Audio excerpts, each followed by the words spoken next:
Bismillahirrahmanirrahim. Assalamualaikum warahmatullahi wabarakatuh. Dalam perjalanan Mi'raj, Rasulullah Shallallahu Alaihi Wasallam mengalami peristiwa-peristiwa luar biasa di langit pertama. Setelah melewati langit pertama, selanjutnya beliau akan melanjutkan perjalanan menuju langit kedua. Di langit kedua ini, Rasulullah Shallallahu Alaihi Wasallam akan berjumpa dengan Nabi Yahya dan Nabi Isa alaihissalam. Seperti apa kisahnya? Sebelumnya, tekan tombol subscribe dan nyalakan loncengnya. Bagikan video ini ke teman dan keluarga kalian, karena sebaik-baik kalian adalah orang yang mempelajari Al-Quran kemudian mengajarkannya kepada orang lain. Satu lagi, simak video ini sampai selesai biar nggak salah paham.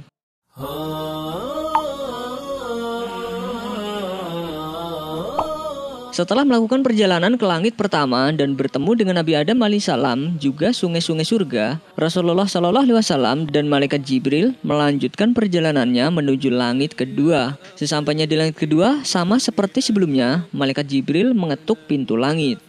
Penjaga pintu langit itu bertanya, siapakah yang datang bersama Jibril? Kemudian Jibril pun menyebutkan nama Muhammad. Karena setiap langit terpisah dari langit lainnya, maka tiap langit memiliki pintu-pintu dan penjaga masing-masing. Dan juga setiap langit memiliki penghuninya masing-masing. Hal ini bisa kita pahami dari firman Allah Ta'ala yang berbunyi, maka dia menjadikannya 7 langit dalam 2 masa. Dia mewahyukan pada tiap-tiap langit urusannya. Quran Surat Fussilat ayat 12. Itulah mengapa saat Rasulullah Shallallahu Alaihi Wasallam dan Jibril mengetuk pintu langit kedua, penjaga pintu langit selalu menanyakan siapa yang datang. Setiap langit memiliki urusannya sendiri-sendiri. Demikianlah Allah Subhanahu Wa Taala dengan hikmahnya membuat peraturan sehingga langit itu terjaga dengan penjagaan yang sempurna dan memiliki tatanan yang luar biasa. Ketika Rasulullah Shallallahu Alaihi Wasallam dipersilahkan masuk ke langit kedua, ia melihat para malaikat yang sedang mengendarai kuda sambil memanggul pedang dan di tangan mereka terdapat tombak. Jibril menjelaskan kalau itu adalah tentara para malaikat Allah yang Allah ciptakan untuk membela Islam hingga hari kiamat. Saat tiba di langit kedua, pandangan Rasulullah Shallallahu Alaihi Wasallam tertuju pada 2 pemuda yang wajahnya terlihat mirip. Lalu Rasulullah Shallallahu Alaihi Wasallam pun bertanya kepada Jibril, siapakah 2 pemuda itu? Kemudian Jibril menjawab, mereka adalah Isa alaihissalam dan Yahya alaihissalam. Seketika Rasulullah Shallallahu Alaihi Wasallam langsung mengucap salam kepada kedua nabi tersebut dan mereka menjawabnya. Nabi Isa alaihissalam dan Yahya alaihissalam adalah saudara sepupu. Sewaktu di dunia, keduanya pun sempat hidup bersama. Allah Subhanahu Wa Taala menyatukan keduanya di dunia, di langit dan di akhirat kelak. Namun, dalam riwayat lain dijelaskan bahwa pertemuan ini hanya terjadi antara Rasulullah Shallallahu Alaihi Wasallam dengan Nabi Isa alaihissalam saja. Dalam sebuah hadis dari Abu Dzar radhiyallahu anhu, Rasulullah Shallallahu Alaihi Wasallam bersabda, kemudian aku bertemu dengan Isa. Ia berkata, selamat datang saudara yang soleh dan nabi yang soleh. Aku bertanya kepada Jibril, siapa ini? Ini adalah Isa, jawab Jibril. Hadis riwayat Al-Bukhari dan Muslim. Dalam beberapa hadis, Rasulullah Shallallahu Alaihi Wasallam memberikan tentang ciri fisik Nabi Isa alaihissalam, sebagaimana sabda beliau yang diriwayatkan dari Abu Hurairah radhiyallahu anhu. Aku berjumpa dengan Isa ketika aku diisrokan. Lalu beliau menyebutkan sifat hingga beliau berkata, dan aku berjumpa dengan Isa. Lalu beliau mensifatinya dengan berkata, bertubuh sedang, tidak tinggi dan tidak pendek, merah, seakan-akan dia keluar dari pemandian. Hadis riwayat Al-Bukhari dan Muslim. Rasulullah mendeskripsikan wajah Nabi Isa seolah-olah keluar dari pemandian karena rambut beliau basah seperti masih meneteskan air. Dalam hadis yang lain, Rasulullah Shallallahu Alaihi Wasallam bersabda, bila ia menundukkan kepala, meneteslah air. Bila ia angkat kepalanya, air bercucuran seperti mutiara. Hadis riwayat Muslim. Kemudian Rasulullah Shallallahu Alaihi Wasallam mengucap puji dan syukur kepada Allah Subhanahu Wa Taala. Setelah itu Rasulullah Shallallahu Alaihi Wasallam melakukan sholat 2 rakaat di sana. Tak lama kemudian Rasulullah Shallallahu Alaihi Wasallam dan Jibril menanjak menuju langit ketiga dalam waktu yang sangat cepat, melebihi kedipan mata. Padahal jarak antara langit ketiga dan langit kedua adalah 500 tahun perjalanan. Wallahu a'lam bishawab. Wassalamualaikum warahmatullahi wabarakatuh.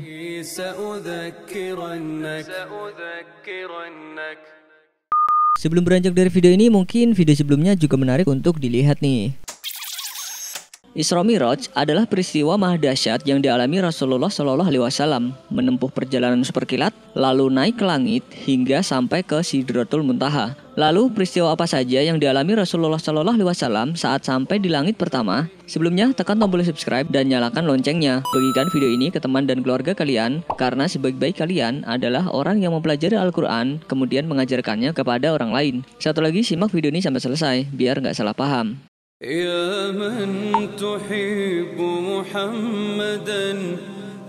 Setelah sebelumnya Nabi Muhammad Shallallahu Alaihi Wasallam melakukan perjalanan dari Mekah menuju Yerusalem dengan mengendarai buraq, persinggahan berikutnya yaitu ke langit pertama atau dikenal dengan sebutan langit dunia.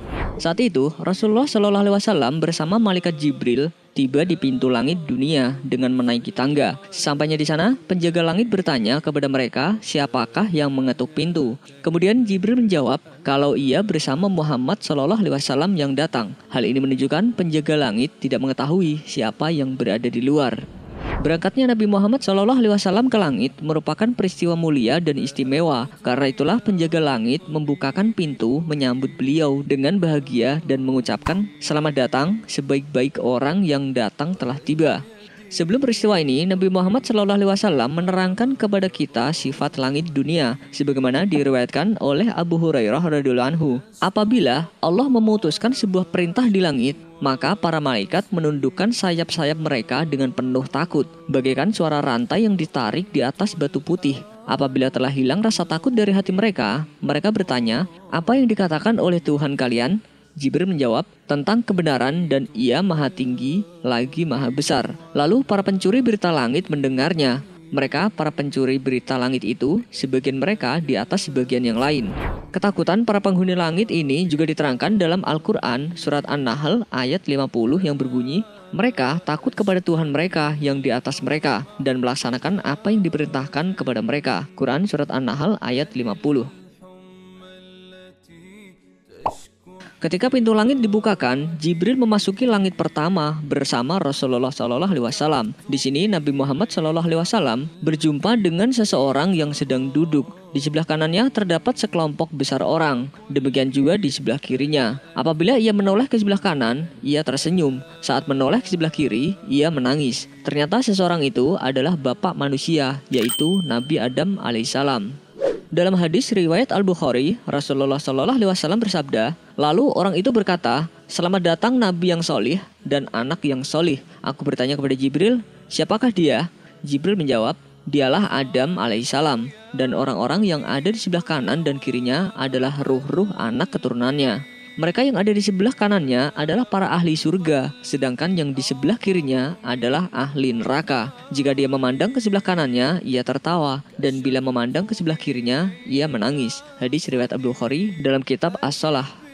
Peristiwa yang jadi perhatian dalam pertemuan Rasulullah Shallallahu Alaihi Wasallam dengan Nabi Adam alaihissalam adalah berkumpulnya semua ruh manusia di sekitar Nabi Adam alaihissalam. Ruh-ruh penghuni surga berkumpul di sebelah kanan beliau, sedangkan ruh-ruh penghuni neraka berada di sisi kirinya. Beliau tersenyum dan menangis. Senyuman beliau itu adalah ekspresi kebahagiaan, sedangkan tangis beliau adalah wujud kasih sayang beliau terhadap anak-anaknya yang akan menemui tempat kembali yang buruk. Dalam perjalanan Rasulullah Shallallahu Alaihi Wasallam di langit dunia, beliau melihat 3 sungai besar di antara langit pertama dan langit kedua. Ketiga sungai itu adalah Sungai Nil, Sungai Eufrat, dan Al-Kautsar. Seperti yang tertera dalam hadis riwayat Al-Bukhari menyebutkan, ternyata di langit dunia ada 2 sungai yang mengalir. Nabi Muhammad bertanya, 2 sungai apa ini wahai Jibril? Jibril menjawab, ini adalah Nil dan Eufrat. Kemudian Jibril terus membawa Nabi ke langit. Tiba-tiba ada sungai lain yang di atasnya ada istana dari mutiara dan intan. Nabi Shallallahu Alaihi Wasallam memukulnya dengan tangannya. Tiba-tiba baunya seperti minyak wangi atfar. Nabi bertanya, ini apa wahai Jibril? Jibril menjawab, ini adalah telaga Al-Kautsar yang sengaja disimpan oleh Tuhanmu untukmu. Hadis riwayat Al-Bukhari dalam kitab At-Tauhid. Dalam perjalanan ini, Rasulullah Shallallahu Alaihi Wasallam melihat 3 sungai. Yang pertama dan kedua adalah Sungai Nil dan Eufrat, di mana keduanya akan beliau lihat kembali di langit ke-7. Sedangkan yang ketiga yaitu Al-Kautsar, sungai yang istimewa. Sungai ini adalah hadiah yang Allah berikan kepada Rasulnya. Airnya harum bak misik, bahkan istimewanya ia merupakan sungai di antara sungai-sungai surga. Wallahu a'lam bishawab. Wassalamualaikum warahmatullahi wabarakatuh.